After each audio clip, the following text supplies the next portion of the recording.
G'day folks, welcome to another episode of Learn to Paint TV. Rod Moore here with you again. And this week we're going to do a great little scene of from a photo I took last week down on the Oxley River. What I loved about this photo, it was a bright sunny day obviously, but there's that really strong sort of shadows on that left-hand embankment there.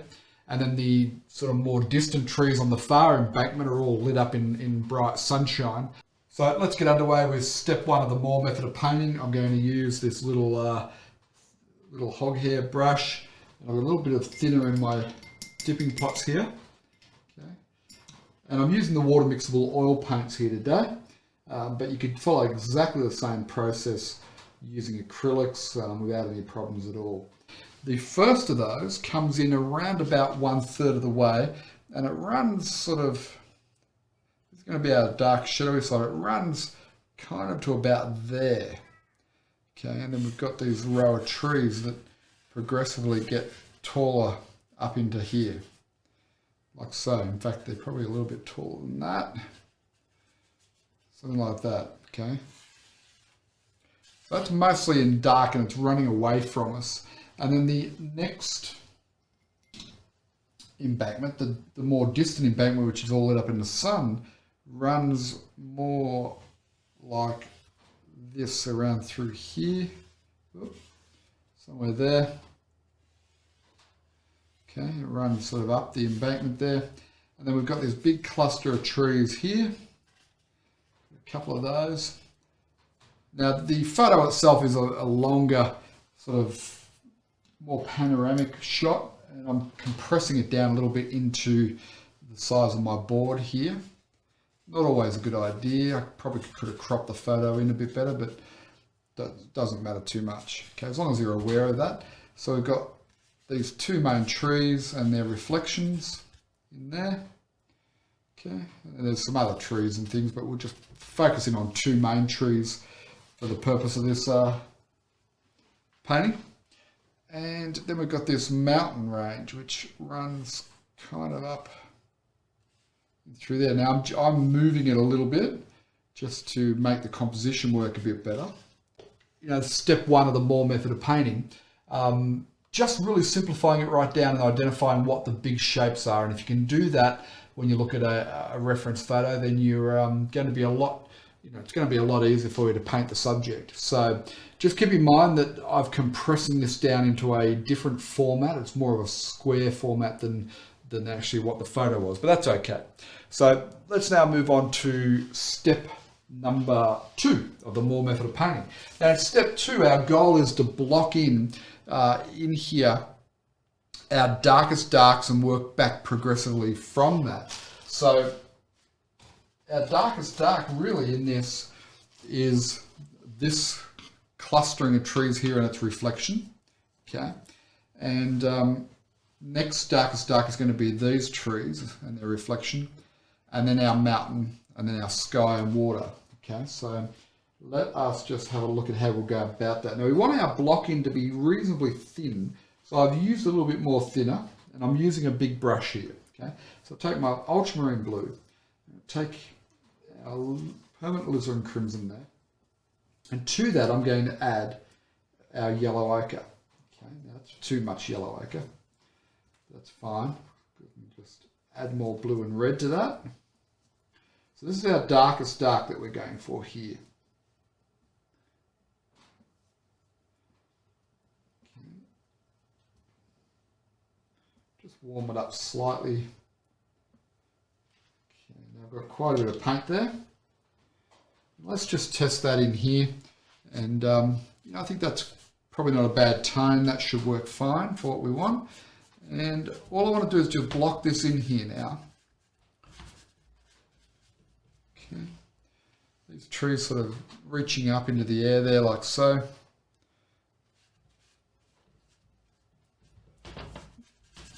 And as I come down towards the lower parts there, I'll just cool this down slightly with just a little bit more blue. I'll mix that in the corner there, because it's not going to be getting as much light as above. And let's just drag in our reflections. Okay, drag them up and down. Pop a couple. There's a few little water lilies in this subject, which is great. That'll help us to help the water look more realistic by putting something on the surface of the water. Okay. Just break up that line. Don't have a rough, don't have a perfectly round, line or a smooth line. It doesn't happen that way in nature, so just break the line up a little bit, make it a little bit less descriptive, right? You can see here I've got this little rounded hump. I just wanted to break that up. It's going to be a little bit cooler, like so. Okay.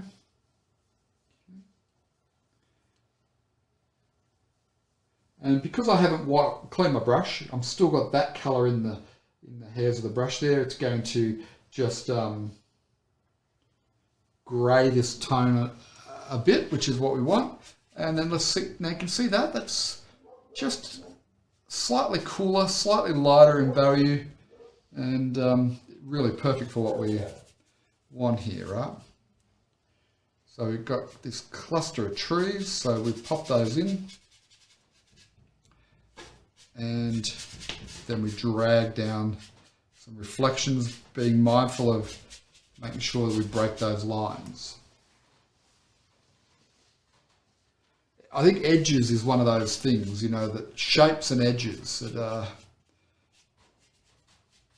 we don't pay enough attention to when we're learning to paint, and as a result, we just don't quite get it to look natural and realistic. So if you can be mindful of that, edges and shapes, then you will create more realistic looking paintings. Now I'm just going to cool that off just ever so slightly. I'm going to go a bit bluer here and get a touch more of the thinner, because there's no point in me going to this next tree, which is just slightly behind that, with exactly the same value there, right? So I'm just ever so slightly cooling it, and I'm going to push this even cooler. So our blue here, okay, bit of the white, not too much, and just a little bit of the red. And I just want slightly more cleaner, more saturated colours for this. Okay.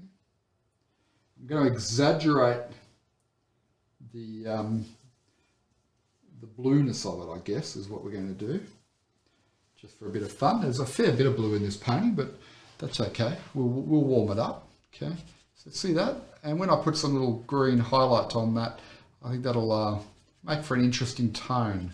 May or may not be right, and I'll probably reassess it as we develop the painting. But for the moment, we'll go with this. Okay, so I'll just tap it around the tops of those trees. Just be careful not to get too dirty.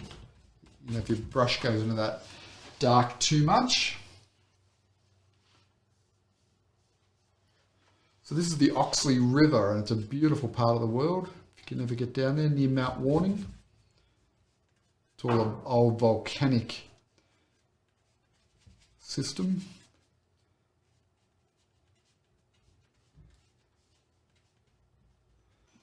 I want this to be more of a pure colour, so I'm not going to put any red into this.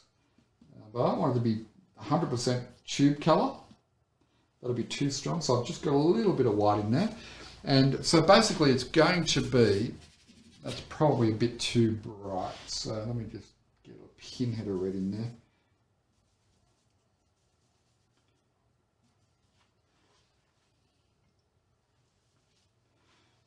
Try that, that's better. Just dulled it off just ever so slightly.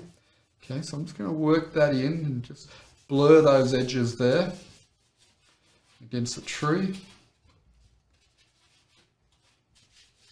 Now, notice I was starting at the bottom here.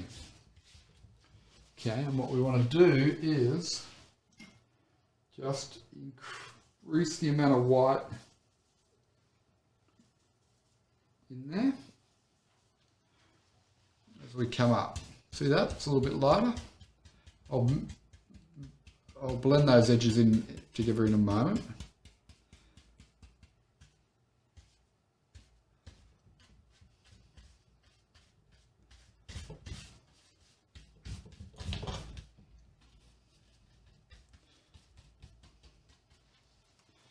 Okay, I'll just get just a touch more white again.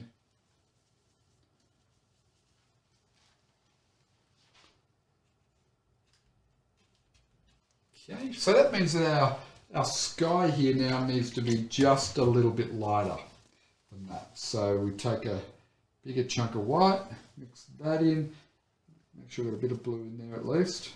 Okay.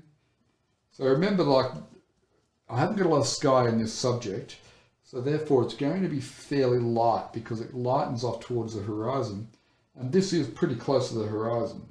Okay, we're not looking directly overhead. If we're looking directly overhead, it would be darker. Okay, that's what that's reflecting there in the water. So because we're looking closer to the horizon, it's not going to be that dark. In fact, that's probably just a touch too dark as I've got it there. Okay, let's just try that, it's better. And then as I come closer down, I'm going to add a little bit of yellow in there to represent the warmth rising up. Okay, so just get that in. Notice I'm using a variety of different strokes there, different angles and so on. If you ever look at some of the great master paintings, they used a variety of different strokes. Now that's way too much yellow, so I'll get some more white into that. A bit more of that blue.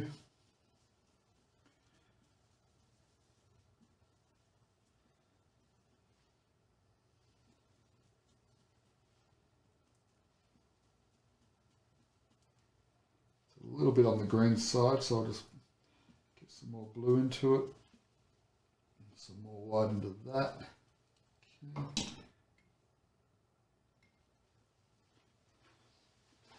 Let's just try that. That's not quite what I was after, but it will do the job. It's just trying to get a little bit warmer along that lower part of the sky. It's a little bit on the green side. But I'll put it in, and we can come back and reassess it later on.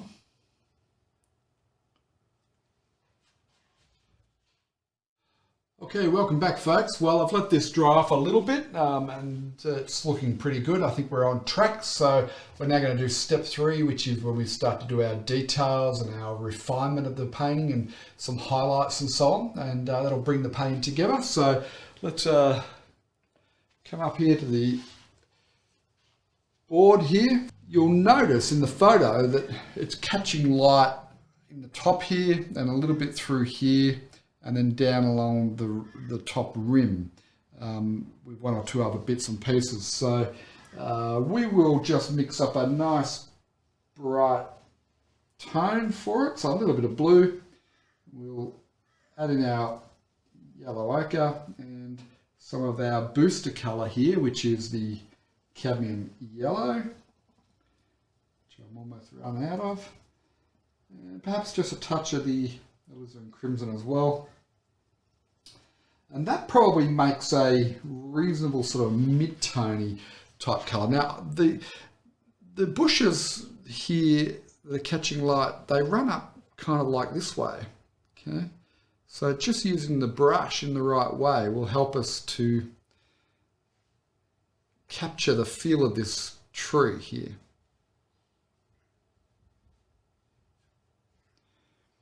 Okay, and then along this sort of ridge line here, it's all catching some light in there. Now I can punch up that a little bit, that tone, but for the moment we'll just keep it a little bit more on a mid-tone sort of basis. So I'll add in some a little bit lower down here. Okay. So we're just mixing up our variety of our greens here, and we're still keeping that shadow tone there as well that we put in before. And there's a bit that's just sticking out here that's catching a bit of light. About there. Just a touch there as well. Now that lighter tone also needs to be reflected up a bit higher, so take a bit more of that paint. Notice I'm using fairly thick paint here now. We're not using the thinning medium now.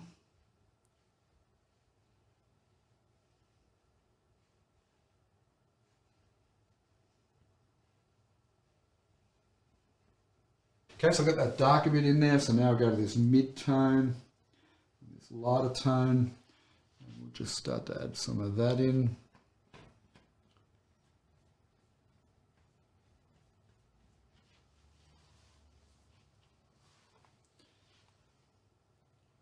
Pick up our lightest tone there, and I can just run that along the edges there.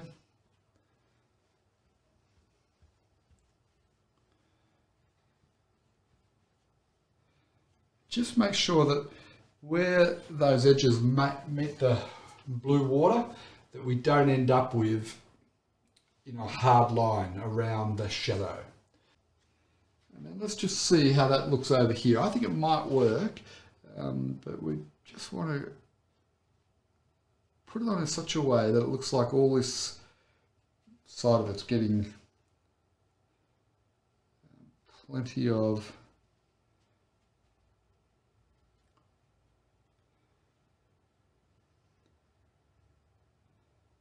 sun, like so. Okay, maybe a little bit more in there.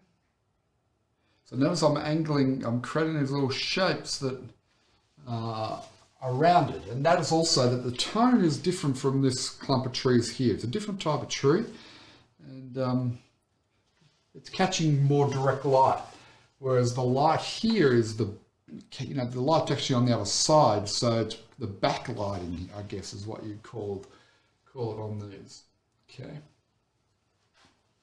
So I'll take that and I'll just drag that in a little bit of thinner, because I don't want it to look clumpy. I want to get a nice soft effect for the reflections here. So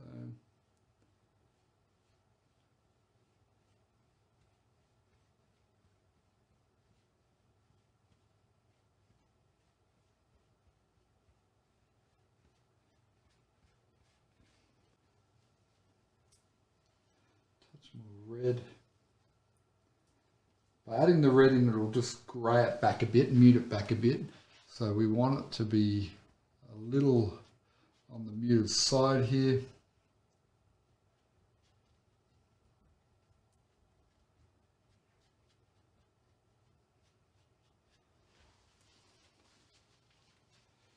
Okay, it's good.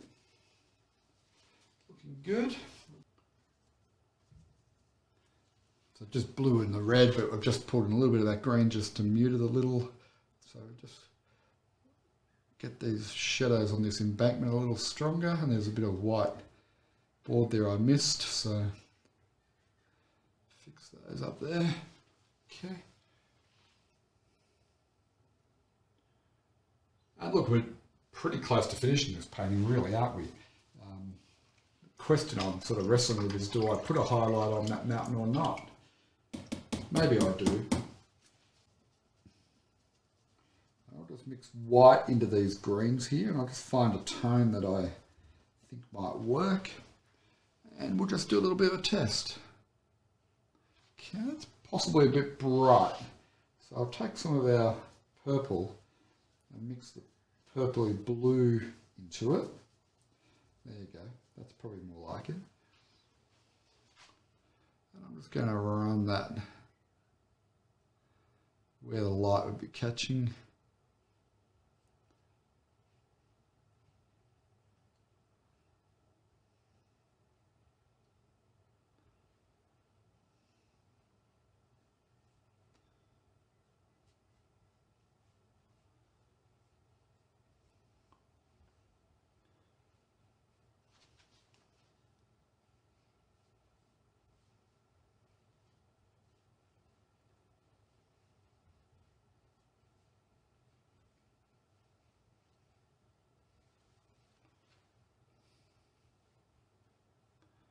Just also make sure that the edge of that mountain where it meets the sky We don't want that to be a hard edge. Sort of soften that off a bit. Now just that little bit of highlight there on that mountain really, I think makes it work. I'll take a little rigger brush. Okay, this is one from Rosemary and Company that I bought just to have a play around with, and seems like quite a good little brush. I'll just mix a little bit of white into some of this purple here. Not too much of the purple though. A bit more white back into that.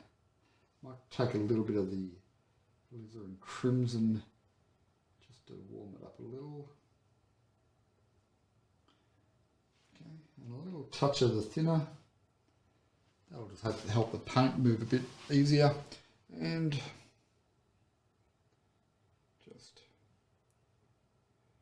run that up as a bit of a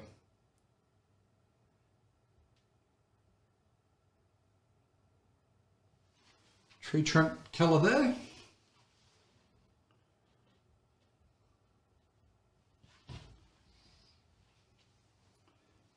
I'll just add a little touch of yellow into that, just so again that I change the tone of it slightly, the feel of it.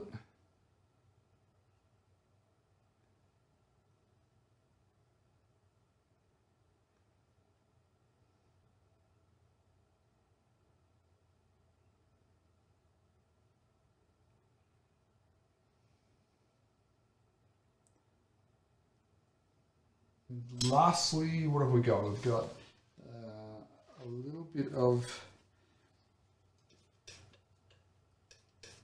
a little touch of some water lilies in the water here, which is fabulous. So I've just used a palette knife, and if you have a look there, I've got paint on the back there. In fact, I'll show you on the palette cam. Okay, so I've just got the paint on the back there, but I'm just going to just run it in. And the important thing with doing like things like water lilies like this is that, see how I'm connecting them all up? I've noticed that a lot of, again, we have a beginner project at the Learn to Paint Academy, which you can register for free. The thing I've noticed is a lot of students, they don't connect the little lily pads up, and that makes it look a bit spotty. Okay, so if you just put clusters of little touches that look like lily pads, water lilies, then if they're connected, it makes it look just a little bit more realistic. Okay. Take a little bit of white and get some more pure cad yellow.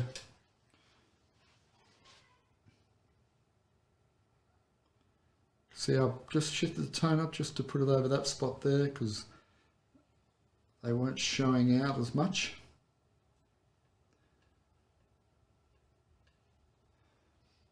Okay, maybe a few smaller ones back here. And just by the addition of those, it makes it look like everything else is in the water. Settles everything right back.